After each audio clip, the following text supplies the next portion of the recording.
이어서 두 번째 세션 환자중심 보건의료 서비스 최적화 연구라는 주제로 이어가도록 하겠습니다. 좌장님은 세션 2 좌장을 박병주 부원장님이 이어서 맡아주시겠고요. 그리고 본 세션의 공동 좌장은 연세대학교 간호대학 오이금 교수님께서 자리해 주셨습니다. 네, 저는 마이크를 두 분께 넘기고 물러가 있겠습니다. 고맙습니다.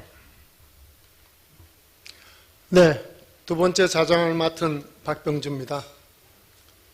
네, 연세대학교 간호대학 오이금입니다. 네, 두 번째 세션에서는 우리 오이금 교수님께서 첫 번째 연자를 소개해 주시고 제가 두 번째 연자를 소개한 후 공동으로 토론을 진행하도록 하겠습니다. 네, 두 번째 세션의 주제는 우리 환자중심 보건의료 서비스 최적화 연구인데요. 여기 세션에서는 지역사회 기반의 의료, 또 전환의료, 재택의료 등 보건의료 서비스를 중재로 하는 다양한 임상연구가 있습니다. 그 중에서 첫 번째 제목으로서 생애 초기 아동과 엄마의 건강관리를 위한 지역사회 가정방문 서비스 효과 평가로서 서울대학교 의과대학 강용호 교수님께서 발표해 주시겠습니다. 강용호 교수님은 모두가 잘 아실 거라고 생각을 하는데요. 서울대학교 의대에서 의학 석사, 박사 다 취득을 하시고 현재 서울의대 의료관리학 교실의 교수이시자 한국건강형평성학회 회장으로 재직 중이십니다. 발표를 부탁드리겠습니다. 예, 한국형 생애초기 가정방문 중재연구팀을 맡고 있는 서울의대 강용호입니다. 생애초기 아동과 엄마의 건강관리를 위한 지역사회 가정방문 서비스 효과평가 발표하겠습니다. 본 연구의 원 제목은 산전조기 아동기 간호사의 지속적 가정방문 서비스가 아동의 건강 발달과 엄마의 건강에 미치는 영향, 전향적 지역사회 무작위 대조 시험입니다. 본 연구는 지역사회 공공기관을 통해서 이루어지는 프로그램에 대한 프라그마틱 RCT이고 1:1 배정으로 800가족을 모집을 하였습니다. 연구 대상자는 지속적 가정방문 서비스 위험 요인 기준에 부합하는 임신 37주 이전 산모였고 중재는 훈련된 보건소 소속의 간호사 주도로 이루어지는 지속적 가정방문 서비스였습니다.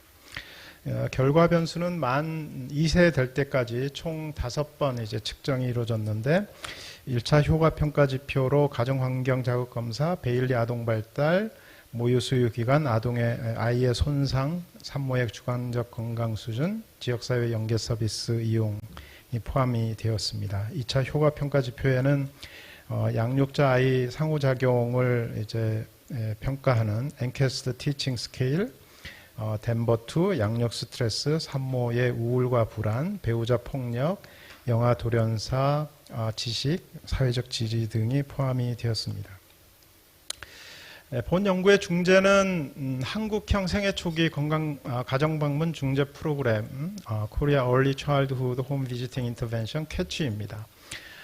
이 프로그램은 원래 외국의 라이센스 프로그램을 돈을 주고 한국으로 가지고 와서 8년 동안 서울시에서 경험을 토대로 2019년, 2020년에 수정 개발을 한 그런 사업이고 이 사업은 현재 서울시에서 서울아기 건강 첫걸음 사업에 총 24개 자치구, 그 다음에 전국 사업으로 생애초기 건강관리 사업에서 전국 56개 보건소에서 실시를 하고 있습니다. 중앙정부 프로그램인 생애초기 건강관리 사업은 2019년도부터 전국 확대가 시작이 됐는데 작년에는 새 정부의 국정과제, 세부과제로 포함이 되었고 올해 4월에 아동정책조정위원회에서 새 정부의 아동정책에 포함이 돼서 현재는 중앙정부 차원의 전국 확대가 이루어지고 있습니다. 이 연구의 타겟 중재는 간호사가 주도하면서 사회복지가 참여하는 전담 사회복지사가 참여를 하는 그런 서비스인데 이들 사업 인력을 대상으로 해서 320시간 이상의 교육 훈련을 실시를 합니다. 중재는 산전부터 아이가 2살 될 때까지 25번에서 29번의 가정방문, 엄마 모임, 연계 서비스를 포함하고요. 가족 파트너십, 부모-아이 상호작용, 강점 중심 등의 접근법을 중심으로 둡니다. 매주 있는 사례회의, 1년에 한두 번 있는 임상실무 슈퍼비전, 동행방문, 그 다음에 개인별 성과 피드백이라는 질관리 프로세스를 적극적으로 운영을 하고 있습니다. 이 중재의 어떤 사례들은 책자로도 이제 발간이 되었고, 그 다음에 작년의 경우에는 이제 이 중재를 이제 TV 다큐멘터리에서 이제 초점을 두고 이렇게 이제 방영을 한 바가 있습니다. 이 슬라이드는 지속적 가정방문 대상자 기준을 보여주고 있는데요. 사회인구학적 요인, 심리사회적 요인, 건강 및 의료 요인, 트라우마 관련 경험의 4가지 영역에 대해서 임산부 등록 평가를 하고, 그 결과 이제 위험 요인 2점 이상인 대상자가 지속적 가정방문 기준 대상자가 되겠습니다. 중재의 목표로는 엄마 역할, 부모 역할로의 이행, 엄마와 가족의 건강과 안녕 향상, 아동의 건강과 발달 증진, 미래에 대한 포부, 사회적 지지망 강화입니다. 이 슬라이드는 지속적 가정방문 스케줄을 보여주고 있는데요. 산전부터 시작해서 아이가 24개월 될 때까지 25에서 29회 이제 가정방문이 이루어지는데, 이 출생 후에 이제 좀 더 이제 빈번하게 가정방문이 이루어지고, 그 이후로 이제 가정방문 어떤 주기가 늘어나는 그런 이제 스케줄로 계획이 되어 있습니다. 이 중재에서는 총 이제 4가지 실무 원칙을 중심으로 하는데요. 아동 중심, 관계 중심, 엄마 가족의 참여, 사업 인력의 역량 강화가 이제 4개의 이제 실무 원칙이고, 미래에 대한 포부, 예측적 안내, 파트너십, 변화의 주체는 엄마와 가족, 질적 서비스, 예방적 접근을 중시합니다. 지역사회에 이제 굉장히 많은 지역사회 프로그램이 있는데, 이들 이제 지역사회 프로그램과 비교해서 본 중재는 몇 가지 특징을 지닙니다. 다양한 유형의 가족을 대상으로 다양한 접근법을 통해서 다수의 결과를 목표로 한다는 점에서 이 중재는 이제 복합 개입 프로그램, 컴플렉스 인터벤션이라고 할 수 있습니다. 이를 위해서는 사업 인력의 역량 강화가 매우 중요한데, 이를 위해서 높은 질의 교육 훈련을 제공하고 지속적인 서비스 질 관리 프로세스를 작동을 시키고 있습니다. 이를 통해서 매우 높은 수준의 산모 만족도를 기록을 해왔고, 이 퀄리티 컨트롤을 위해서 중간 수준의 슈퍼바이저로 교육간호사, 교육사회복지사 제도를 운영을 하고 있습니다. 그리고 이제 이 서비스에서는 이 전담 인력으로 이제 전담 사회복지사가 하나의 팀을 이루도록 그렇게 이제 디자인이 되어 있습니다. 본 연구에서는 국내 이제 총 5개 대학의 간호학, 예방의학, 의료관리학, 가정의학 분야의 이제 교수진이 공동 연구진을 구성을 하고 있고, 박사급 풀타임 연구 매니저가 있고, 이 기반 조사하고 연구 대상자 모집 과정에서 연구비로 이제 총 8명의 연구 간호사를 고용을 했고, 현재 이제 추적 평가 단계에서 4명의 이제 연구 간호사를 고용을 하고 있습니다. 서울대학교 MRCC가 무작위 배정 자료 관리를 담당을 하고 있고, 이 사업이 이제 앞서 이야기했듯이 서울아기 건강 첫걸음 사업, 생애 초기 건강 관리 사업에 사업 지원단이 있는데, 그 지원단 실무 인력과 이 사업과 관련된 이제 지역 전문가 교수진 조직이 이제 구성이 되어 있는데, 이분들이 이제 이 중재를 지원하고 있습니다. 본 연구에는 전국적으로 총 23개 보건소가 참여를 하고 있고, 중재 인력으로 영유아 건강 간호사, 보건소 소속의 간호사와 전담사회복지사 총 65명이 참여를 하고 있습니다. 이 연구는 이제 병원에서 이루어지는 무작위 대조 시험이 아니고 지역사회 무작위 대조 시험이기 때문에 병원 세팅의 무작위 대조 시험과 달리 중재 인력과 연구진의 관계가 대단히 중요합니다. 그래서 이제 중재는 보건소 소속의 사업 인력이 담당을 하고, 무작위 배정과 자료 관리는 서울대학교 MRCC에서 담당을 합니다. 하지만 이제 평가는 무작위 배정 결과를 모르는 연구 간호사에 의해서 진행이 됩니다. 그래서 이제 중재 인력에 의한 중재와 연구 간호사에 의한 가정 방문 평가는 이제 서로 독립적으로 이루어지도록 되어 있습니다. 이 슬라이드는 시기별 평가 계획을 알려주고 있는데요. 설명을 한 후에 동의를 받고 사전 기반 조사 후에 이제 무작위 배정을 한 다음에 아기가 출산하고 6주, 6개월, 12개월, 18개월, 24개월 시점에서 평가 조사를 합니다. 장기적 추적 조사 계획도 가지고 있습니다. 이 그림은 이제 콘서트 다이어그램인데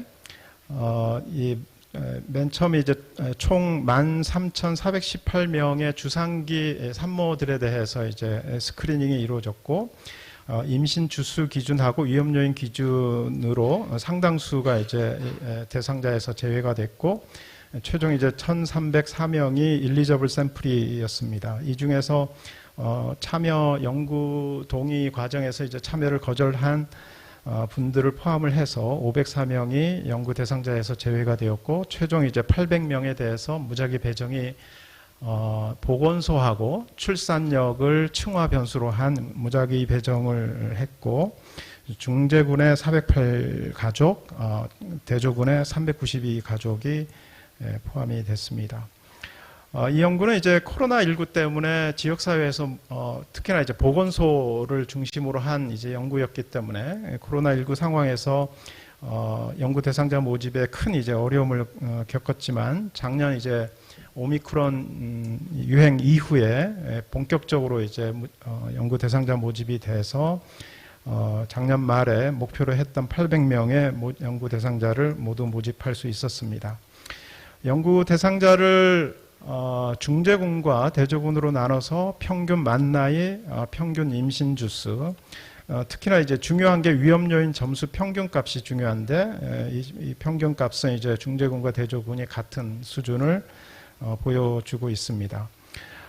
이 슬라이드, 이 표는 연구 대상자의 이제 베이스라인 특성으로 그것을 이제 중제군과 대조군으로 보여주고 있는데 약간의 이제 차이들이 발견이 되기는 하지만 사회인과학적 요인 1점 이상 대상자의 경우에 중제군은 7.1%, 대조군은 6.6% 이렇게 이제 보여주고 있습니다. 다음은 이제 심리사회적 요인과 트라우마 관련 경험의 차이를 경험을 이제 비교한 중제군, 대조군을 보여주고 있는데 에딘버러 10점 이상은 중제군 48.3, 대조군 49.0%, 아동계 학대 경험, 가정폭력 노출 경험의 경우 50.7%, 51.8%, 가정폭력을, 배우자 폭력을 측정하는 히츠 선별검사의 경우에 13.0%, 11.7%, 대체로 이제 중제군, 대조군이 밸런스가 맞게 이제 배정이 된 것을 알 수가 있겠습니다. 지난 1개월 전에 6월 8일 기준으로 해서 중재와 평가 조사 경과를 이제 보여주고 있습니다. 그래서 현재 본 연구는 높은 이제 추적 조사율을 기록을 하고 있습니다. 2.1%의 연구 탈락이 있긴 했지만 6개월 시점에서 96% 수준에서의 높은 추적 조사율을 기록을 하고 있는데 이거는 이제 유사한 외국의 이제 2년 시점에 이제 그 RCT 80에서 85%가 이제 최고 수준인데 본 연구가 아마 2년 시점에서는 90% 수준을 기록을 할 것으로 생각이 들기 때문에 상당히 이제 괜찮은 추적 조사율을 갖출 거다라고 판단을 하고 있습니다. 중재 참여율도 이제 지속 방문 중단 사례, 그 다음에 이제 오염이 있는 대조군이 이제 지속 방문을 받는 오염 사례가 일부 있긴 하지만 중재군 중 95% 가까이 중재가 이루어져서 괜찮은 이제 중재 참여율을 보이고 있습니다.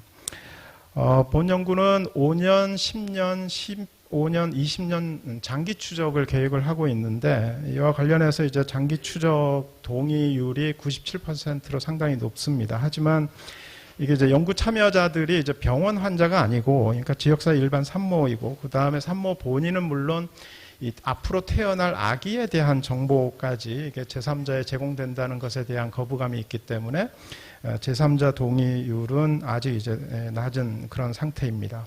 본 연구는 몇 가지 이제 중요한 이 연구의 의의가 정책적으로 학문적으로 있는데, 현재 이제 중앙정부 차원에서 추진되고 있는 생애 초기 건강관리 사업의 존재 가치에 대한 과학적 설명을 본 연구 결과가 하리라고 생각을 합니다. 이미 이제 보건복지부 정책부서에서 이 중간 결과를 좀 내달라라는 그런 요구가 존재를 하고, 그래서 연구 계획의 일부를 바꾸고 IRB를 새롭게 이제 받고 해서 올해 말에 이제 그 중간 결과를 정책부서와 공유를 할 계획입니다.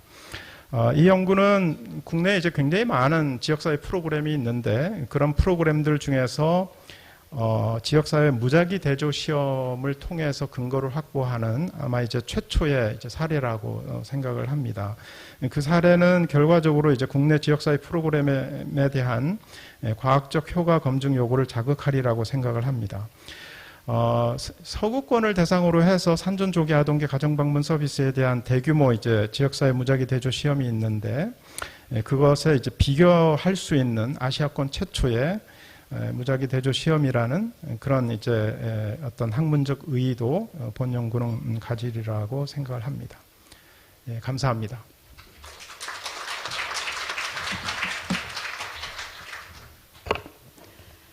네, 지역사회 기반의 RCT로서 산전 또 조기 아동 간호사의 지속적 가정 방문의 임상적 효과성을 평가하는 매우 중요하고 의미 있는 연구를 잘 소개해 주셨습니다. 코로나로 인해서 여러 가지 중재 또 인력 확보의 어려움을 겪었으리라고 여겨지지만 또 결과가 매우 기대되는 그런 연구였습니다. 두 번째 연구를 소개해 주시겠습니다.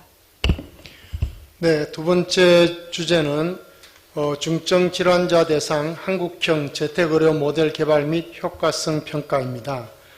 발표해 주실 분은 서울의대 가정의학과의 조비란 교수님이신데, 현재 서울대학교 의과대학의 건강사회개발원 원장을 맡고 계시면서 서울대학교 미래혁신연구원 창의혁신의학연구센터장, 그리고 서울대학교 병원 공공진료센터장을 맡고 계십니다. 네, 부탁드립니다.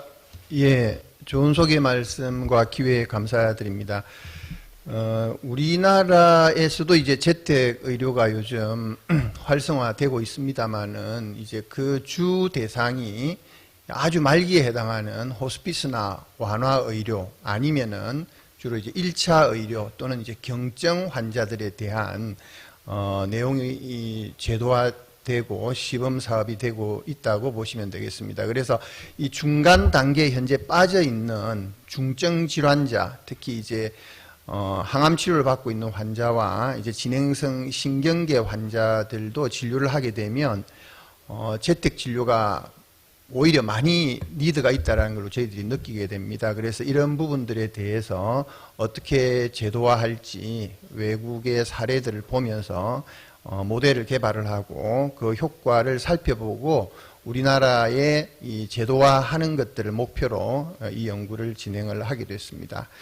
그래서 방금 말씀드린 대로 이번 연구의 배경을 잠깐 살펴보면 국내에 우리 이 전형적인 티피컬한 암 환자들이 이제 암으로 진단을 받게 되면 조기암 단계에서 다행히 완치가 되거나 그러지 않고 이제 화학요법이나 수술을 받게 되면 진행 단계에서 상당히 전신 상태가 떨어진다라든지 급성 문제가 발생해서 힘들게 보내게 됩니다. 그러면서 여기 이제 노란색으로 나와 있는 것이 예정되지 않는 입원입니다. 응급실로 간다든지 갑자기 상황이 안 좋아져서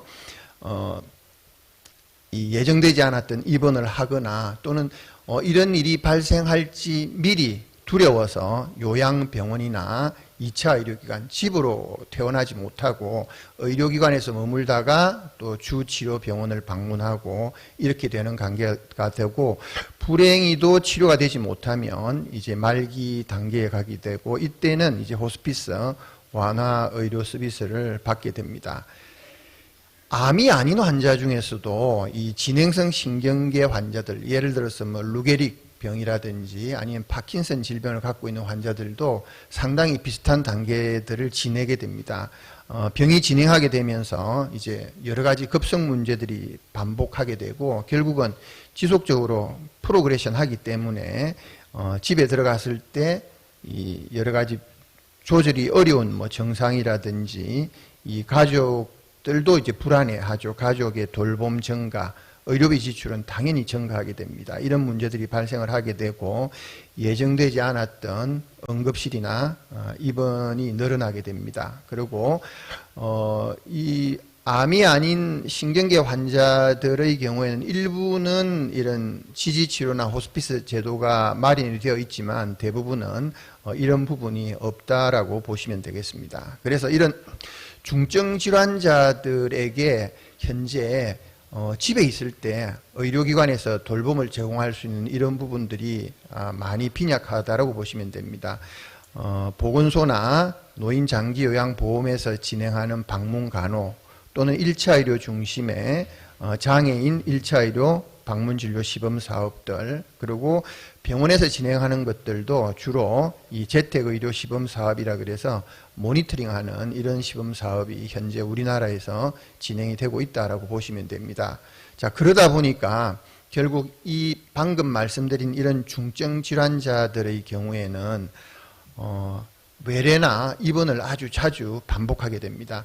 뭐 다들 잘 아시겠지만 우리나라가 OECD 최대 의료 이용 빈도를 가지고 있는데 이게 뭐 어떻게 보면은 이게 좋은 점이기도 하지만 중증 질환 보장성이라는 것이 그 이외의 리소스나 다른 치료들의 리소스가 부족한 것과 연계가 되면서 결국은 오히려 병원 이용이 늘어나는 이런 부분들이 발생을 하게 되고 오히려 말기까지 공격적인, 필요 없는 공격적인 치료까지 진행하게 되는 뿐만 아니라 이런 사전 돌봄 계획을 잘 수립하게 된다라고 하면 필요 없는 공격적인 치료가 많이 예방이 될 수도 있는데 이런 부분이 줄어드는 이런 특성들을 볼 수가 있습니다. 그래서 치료 선호 장소나 이런 방법에 대한 큰 논의 없이 생애 말기까지 입원, 응급실, 외래 뭐 여기를 이제 전전긍긍하는 이런 상황들을 많이 보게 된다라고 보시게 되겠습니다. 그래서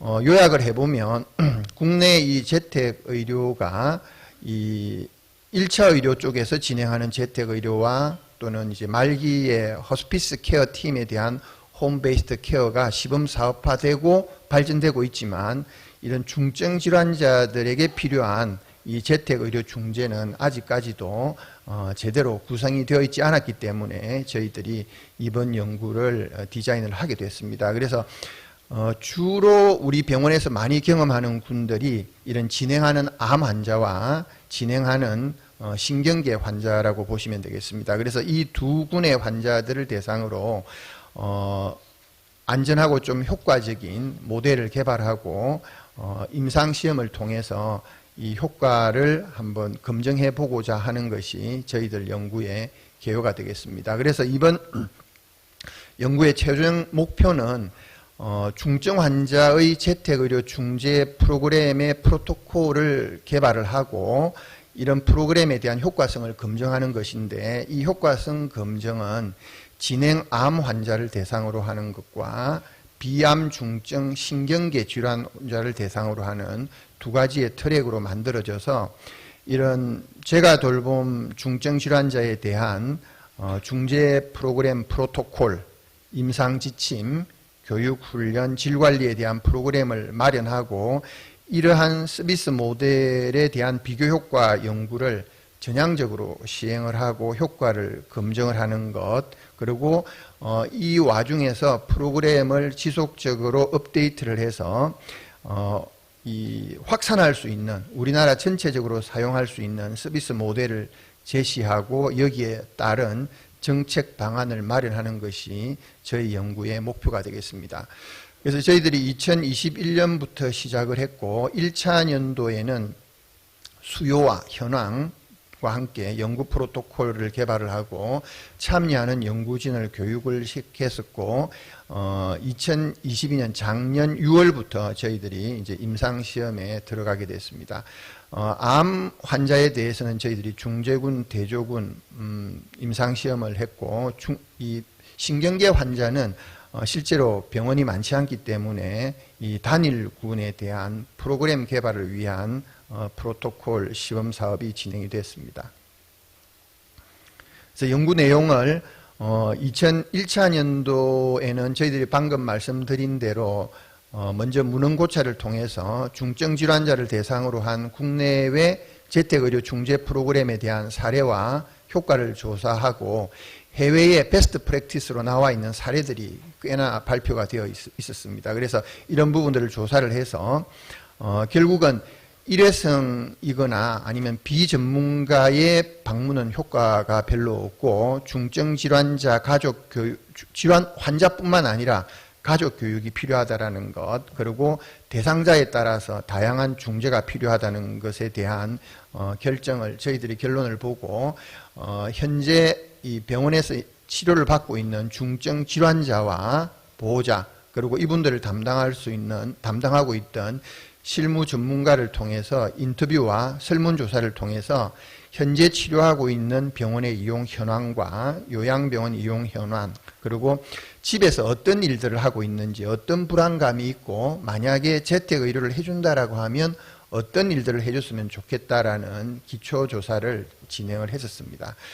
이를 토대로 저희들이 프로토콜 초안을 개발을 했었고, 물론 이전에 우리 서울대학교 병원에서는 이미 진행성 암 환자들에 대한 이런 재택 진료를 가정간호팀과 같이 진행을 하고 있었습니다. 그래서 이를 기본으로 해서 기존의 등록, 초기 평가 교육, 가정 방문 평가 및 교육과 함께 저희들이 주요한 프로토콜로서 주기적인 평가, 그러니까 2주에 한 번 정도 평가하는 것들, 그리고 정기적인 다학제 미팅, 이게 이제 포괄적인 서비스가 들어가야 되기 때문에, 그리고 정기적인 평가를 하는 것을 기존 의료용, 그러니까 외래 입원 가정 간호 기존에 받던 프로그램과 함께 진행할 수 있도록 프로토콜 초안을 개발을 했습니다. 그래서 이 내용에 따라서 연구진을 대상으로 교육 프로그램도 같이 개발을 했습니다. 가능한 한 강의만 들어도 되는 것들은 온라인으로 진행할 수 있도록 진행을 했고, 시뮬레이션이나 실제 실습해야 되는 부분들은 대면으로 진행할 수 있도록 개발을 했습니다. 이를 토대로 2000년도에 저희들이 중증질환 재택의료팀을 구성을 해서 코어 팀으로서는 이제 의사, 간호사, 사회복지사가 되겠습니다. 이분들이 케어 매니지와 코디네이션을 주 진료를 받고 있는 상급 병원의 진료과와 그 다음에 급성기 의료기관들, 지역사회 복지자원과 호스피스 요양기관과 코디네이션을 할 수 있도록 스포티브 케어가 진행이 될 수 있도록 구성을 했고, 그 역할들을 진행을 했습니다. 그래서 중재하는 주요 내용을 보게 되면 환자와 돌봄 제공자, 보호자에 대한 교육과 특이한 증상들이 일어났을 때 어떻게 해야 되는지에 대한 교육들, 그리고 필요한 자원들은 어떤 것들이 있는지를 살펴보고 연계시켜주는 것들, 그리고 가능한 한 사전 돌봄 계획에 대해서 지원을 해서 이런 부분들이 작성될 수 있도록 하는 것이 중요한 내용이 되겠습니다.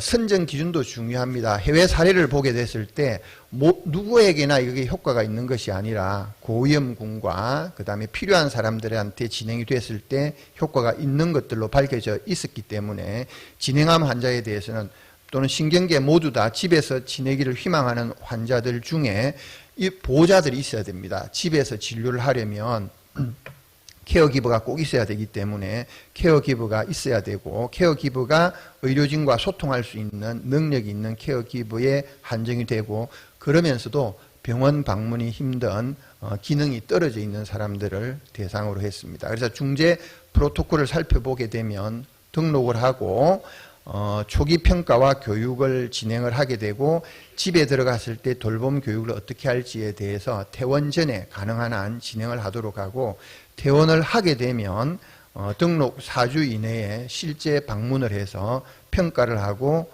교육을 하고 정기적인 평가를 하도록 진행을 했습니다. 그래서 그 중재 프로토콜 내용을 보게 되면 2주마다 주기적인 평가를 하는데 필요시에 개입을 할 수 있도록 하고 환자가 언제든지 연락할 수 있도록 전화번호가 제공이 되게 됐습니다. 그리고 3, 6, 12개월간 평가를 하게 되고 원 내에서는 의사, 간호사, 사회복지사 포함한 다학제 미팅이 주기적으로 진행이 되어서 돌봄 계획이 업데이트가 되도록 했습니다. 저희 연구 프로그램은 스포티브 케어 앳 홈 리서치라고 해서 스타라는 이름으로 임상시험 프로토콜과 중재 지침, 교육 자료들이 개발이 됐고 현재 암 무작위 대조 임상시험에 대해서는 396명 중에 6월까지 101명, 26%가 모집이 됐고 암종별, 나이별, 나이는 조금 많은 분들이 많고 임상시험군, 대조군 3개 병원에서 적절하게 모집이 되고 있습니다. 신경계 환자에 대해서는 저희들이 30명을 모집을 예상을 했었는데 현재 20명이 모집이 되어서 67%가 달성이 되고 있습니다. 현재까지의 연구 성과를 보게 되면 진행암 신경계 환자들에 대한 임상시험 프로토콜이 개발이 됐고 학술 연구 성과들이 다양한 학회와 논문의 개발이 진행이 됐고 홍보와 의견 수렴이 여러 가지 워크숍이나 심포지움을 통해서 진행이 되고 있습니다. 그래서 이런 중증 환자 재택 의료 중재가 진행이 된다라고 하면 교육 자료 개발과 프로그램 개발, 중증 질환에 대한 재택 의료가 제도화되게 되면서 좀 더 국민들에게 의미 있는 환자 중심의 프로그램이 개발될 수 있을 것으로 생각이 됩니다. 그래서 단계적인 성과 활용 방안을 보게 된다라고 하면 이번 서비스가 개발이 되고 효과가 검증이 되면 확산, 보급이 될 수 있도록 모델이 업데이트가 되게 되고 이러한 내용들이 잘 홍보가 되어서 궁극적으로는 정책, 법, 제도로 이어질 수 있도록 하는 것이 저희들 목표가 되겠고 기존에는 이렇게 분절화되어 있던 중증 환자들에 대한 서비스가 진행이 되었다라고 하면 앞으로는 환자 중심의 잘 코디네이티드 되어 있는 이런 프로그램들의 재택의료가 제공될 수 있도록 하는 것이 앞으로의 발전 과제이자 방향이라고 말씀드릴 수 있겠습니다. 예, 감사합니다. 네, 감사합니다. 지금 상당히 중요한 주제인데요. 우리 코로나19 팬데믹으로 그 접근성이 굉장히 어려워서 연구 수행하는 자체가 굉장히 힘들 것이다 라고 우려를 많이 했는데 나름대로 연구진이 열심히 연구를 수행하고 있는 것 같습니다. 한 가지는 제가 질문드리고 싶은 것은 우리가 지금 그 핵가족 제도화되고 그러면서 이제 가정에 돌볼 수 있는 보호자가 있는 경우 지금 이 대상이 그렇게 되다 보니까 상당히 앞으로 이게 이제 어떻게 확산시켜서 예를 들면은 지금 우리나라에서 굉장히 빠른 속도로 고령화되면서 요양병원이 굉장히 늘고 있어요. 그래서 그냥 요양병원으로 가시는 분들을 가정에서 그럼 돌볼 수 있도록 할 수 있는가? 즉 요양병원에 가시는 것보다 여기 있으면서 더 장점이 있어서 가족들이 어떻게 돌봐야겠다라고 마음을 먹게 만들 수 있는 요인이 뭐라고 생각하십니까? 조병 교수님. 예, 지금 사실 현재 우리나라 시츄에이션에서는 환자든 보호자든 그런 의지가 있음에도 불구하고 이제 중증 단계로 접어들거나 불안정한 상태에 있는 환자들의 경우에서는 집에서 케어를 받는다는 것이 굉장히 어려운 디시전이라고 볼 수밖에 없습니다. 그래서 저희들이 현재 이번 저희들 프로그램은 사실 케어기버도 있고 케어기버의 능력도 어느 정도 되고 환자들도 여기에 대한 모티베이션이 있는 사람들에 대한 지원이라고 말씀드릴 수 있겠고요. 이런 케어기버가 부족하다라든지 그러지 않은 상황에서는 예를 들어서 뭐 독거노인이나 이런 데도 불구하고 본인이 집에서 치료를 받고 싶다라거나 아니면 사회적인 생활들을 하면서 좀 더 안정적으로 받고 싶다라는 니드들이 뭐 당연히 많이 보입니다. 근데 이런 분들은 아직까지는 이제 저희들 프로그램에서는 대상이 아니고 이분들은 현재 저희들이 진행하는 재택 진료보다는 조금 더 밀도 있는 훨씬 더 많은 사람들이 방문을 하거나 아니면 커뮤니티에 있는 좀 더 많은 리소스가 활용이 되거나 아니면 이분들은 실제로 인스티튜션이 필요할 수도 있습니다. 요양원이나 이런 부분들이 조금 더 가정형의 서비스를 제공을 하면서 단순히 치료받는 것만이 아니라 사회적인 본인이 살고자 하는 인생을 같이 살면서 치료를 받게 할 수 있는 이런 다른 지원들이 필요하기 때문에 현재 저희들은 케어기버도 있고 케어기버가 어느 정도 역량도 되고 이런 사람들을 대상으로 하는 리미트는 있다라고 말씀드리겠습니다. 네, 잘 알겠습니다. 지금 뭐 한 번의 연구로 모든 문제를 다 해결할 수는 없는 거니까 지금 우리 조별현 교수님 말씀대로 지금 급증하는 노인들의 그 그룹핑을 굉장히 다양하게 할 수 있을 텐데 그 중에 한 그룹, 어떤 조건을 갖춘 그룹에서는 이게 효과가 있을 것이다 하는 것을 이제 평가를 해서 근거를 제공해서 도움을 드릴 수는 있을 것 같습니다. 그러나 그 그룹에 해당되지 않는 또 이제 노인 또 중증 환자들에 대해서 어떻게 할 건지 구속적인 연구가 계속 필요할 것 같습니다. 우리 네, 저도 네. 조병 교수님한테 여쭙고 싶은 거는 이제 굉장히 중요한 연구고 이 지금 대상자로 되어 있는 암 환자라든지 신경계 질환뿐만 아니라 고위험 퇴원 환자라든지 사각지대에 놓여 있는 중증 환자들이 있습니다. 그러니까 그렇게 그런 군들을 이제 대상으로 확대해 본다는 가정하에 지금 여기에 투입돼야 되는 간호사들은 조금 더 복잡한 중증 질환자를 관리할 수 있는 고난도 기술을 갖춘 가정 전문 간호사 내지는 종양 전문 간호사들이 필요하다고 생각을 합니다. 그러나 현실적으로는 지금 대학원 수준의 그런 가정 전문 간호사들이 부족한 상황에 있습니다. 제도적으로 이거는 복지부에서 지원이 필요한 부분이기 때문에 이러한 것이 현실적으로 잘 연구가 돼서 근거를 창출해서 제도를 마련하는 기반이 되기 위해서는 정확한 인력이 투입되어야 된다고 생각하는데 이 부분에 대한 교수님의 그 인력 지원에 대한 부분을 어떻게 계획하고 계시는지와 또 그 지금 다학제 팀 미팅을 통해서 이런 그 서비스 프로바이딩 하는 컴포넌트를 결정한다고 하셨는데 그러면은 그 의료진 중에 또 방문 의사를 계획하고 계시는지 어떤 것에 이런 적정 인력을 투입해야 된다고 생각하시는지를 여쭙고 싶습니다. 예, 저희들이 사실 고생하고 있는 부분이 되겠습니다. 이 가정간호사 수 자체가 모자라고요. 저희들이 리크루트 하는데도 어려움이 있으니까 이게 만약에 진짜 시범 사업이 된다거나 할 가능성이 많다라고 하면 당연히 이 분야에 대한 가정간호를 하면서 재택진료를 도와줄 수 있는 이 간호사들에 대한 인력에 대한 대책들이 같이 고민이 돼야 될 부분이라고 생각을 합니다.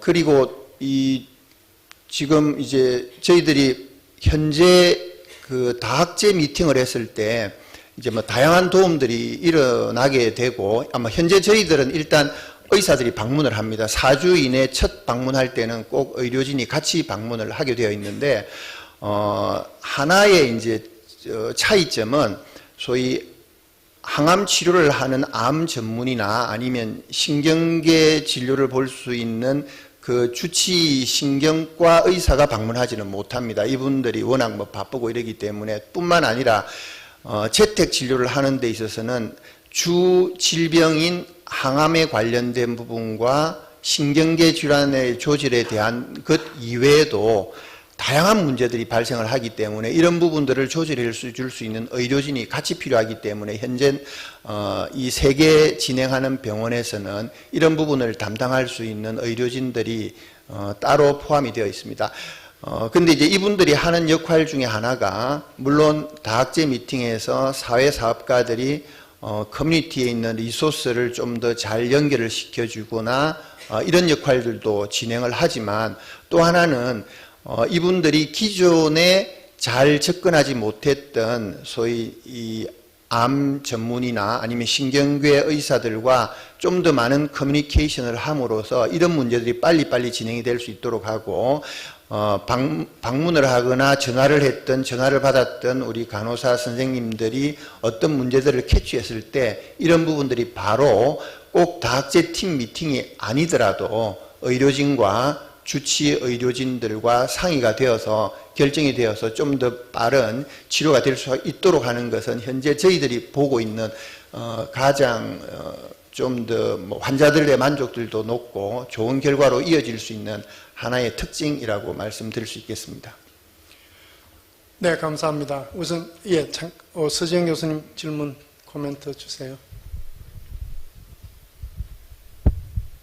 우선 강용호 선생님한테는 지금 드롭아웃이 별로 없으셨다고 했는데 제 생각은 이게 한쪽은 인터벤션이고 한쪽은 아무것도 안 하는 것 때문에 한쪽으로 드롭아웃이 몰릴 수 있을 것 같거든요. 그래서 거기에 대한 대책 어떻게 세우는지 좀 여쭤보고 싶고요. 조비룡 선생님한테는 이게 진짜로 사업화가 되려면 지역사회에 있는 의사들을 어떻게 이런 시스템에 녹아내야 될 것 같은데 거기에 대한 고려는 하고 계시는지 한번 여쭤보고 싶습니다. 예, 우선 이제 보통 외국의 연구를 보면은 컨트롤군에서 드롭아웃이 조금 더 이제 많은 양상들을 보여주고 있는데 현재 아직까지는 저희가 그 두 분의 이제 드롭아웃이 비슷한 수준을 기록을 하고 있고요. 그런데 그게 2년 정도까지는 어쨌든 우리나라 산모나 그리고 우리가 이제 접근하는 방식들, 연구 간호사를 활용을 하고 보다 이제 어떤 훨씬 더 이제 산모들과 이제 친근한 방식으로 이제 접근을 하고 있어서 어쨌든 연구 평가의 드롭아웃 레이트를 상당히 줄이는 거는 가능하겠다 이런 생각을 하고는 있고요. 근데 이제 문제는 결국은 이런 종류의 연구가 외국에서 가장 주되게 주목을 하고 있는 거는 아주 장기적 효과가 있다라는 것 때문입니다. IQ가 달라지고 수학 점수가 달라지고 나중에 이제 얻는 직장이나 이런 것들이 이제 달라진다라는 것을 실제로 외국의 이제 70년대 말 80년대 연구들이 이제 보여왔고 그것이 미국이나 이제 각국 정부에서 이 프로그램을 국가 프로그램으로 만드는데 중요하게 이제 기여를 해왔는데 우리나라에서 이제 그 정도의 어떤 에비던스를 얻기까지에는 결국은 이 드롭아웃을 어떻게 여하히 잘 줄여서 10년, 20년 추적 연구를 해도 충분히 우리가 활용할 만한 이제 연구 결과를 갖추도록 할 수 있을 거냐. 그거는 이제 관건이라고 생각을 합니다. 저도 강영호 교수님 질문하셨으니까 하나만 여쭤보면 지금 제가 캐치한 거는 한국형이라는 단어에 저는 조금 주목을 했습니다. 그렇기 때문에 여기서 지금 중재하는 한국형이라는 것이 내포하는 그 컴포넌트가 무엇인지와 그것이 구분해낼 수 있는 아웃컴 지표가 무엇일까. 그렇게 해야 수입형이더라도 우리나라에서 조금 더 환자 참여형으로 내세울 만한 또 제도적으로 지원을 해줄 만한 근거를 마련할 수 있다고 보는데 그 한국형이라고 붙일 수 있는 부분이 어떤 부분인지 또 그것을 통해서 한국에서만이 측정할 수 있는 지표가 무엇인지 조금 간단히 설명해 주셨으면 감사하겠습니다. 이제 그러니까 이런 종류의 프로그램이 외국의 경우에는 이제 어떤 대상자를 대상으로 하느냐가 상당히 중요합니다. 예를 들어서 미국 같은 경우에는 저소득 이제 한부모를 중심으로 해서 저소득 이제 나이가 어린 이제 산모를 주되게 대상으로 하는 그런 프로그램들이 이제 있는 반면에 우리나라의 경우에는 지금 이제 그렇게만 이제 하면은 너무나 이제 축소가 되기 때문에 우리가 이제 사회심리적 산모 우울이라든지 아동기 학대 경험이라든지 배우자 폭력 경험이라든지 이런 다른 이제 지표들을 통해 가지고 좀 더 이 대상자 범위를 이제 늘리려고 하는 부분들이 있고요. 그 다음에 방문 스케줄만 하더라도 우리나라는 산후조리원이라는 이제 이 시스템이 이제 있기 때문에 방문 스케줄도 이제 조정이 돼야 되고 프로그램의 이제 내용들도 조금씩 이제 달라져야 예를 들어서 외국 같은 경우에는 알코올리즘이나 또는 마약 중독 뭐 이런 것들이 대단히 중요한 하이 리스크 부분에서의 이슈인데 우리나라는 상대적으로 그런 이슈들이 좀 적은 그런 이제 상황이고 그런 점들을 고려를 해서 이제 아웃컴들을 측정을 이제 해야 되리라고 생각을 합니다. 근데 이제 그 세팅 자체가 다르기 때문에 실제로 효과의 크기가 외국에서 나왔던 그런 효과의 크기하고 같을 거냐 그렇게 생각하지 않고요.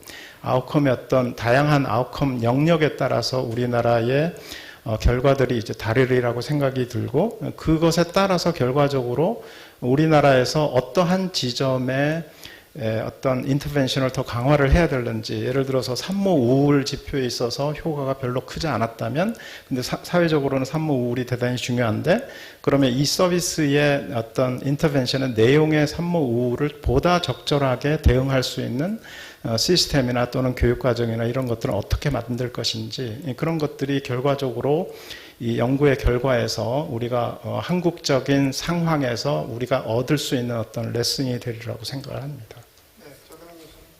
예, 서지영 교수님 말씀 질문 주신 대로 실제로 외국 특히 유럽의 상황에서는 저희들이 보고 있는 환자들 중에 있어서도 일부는 지역사회에 있는 방문 재택진료센터들에서 많이 담당을 할 수 있는 환자들입니다, 실제로. 근데 아직 우리나라에서는 이 지역사회에 있는 1차 의료인들이 이분들을 담당하기에 너무 힘들어하는 부분들이 있는데 다행스러운 건 올해부터 시작이 되고 있는 이제 재택의료센터 시범 사업이 진행이 되고 있습니다. 1차 의료 쪽에서 그분들은 주로 이제 재택 방문만 주로 하는 의원이 되겠고 한 두세 군데와 저희들이 어느 정도 선에서는 그쪽에서 테이크오버 할 수 있는 이런 부분들에 대해서 저희들이 그 이야기들을 하고 있고 당연히 이 중증이긴 하지만 스테이블해지게 되고 치료의 양이 안정적으로 되게 될 때는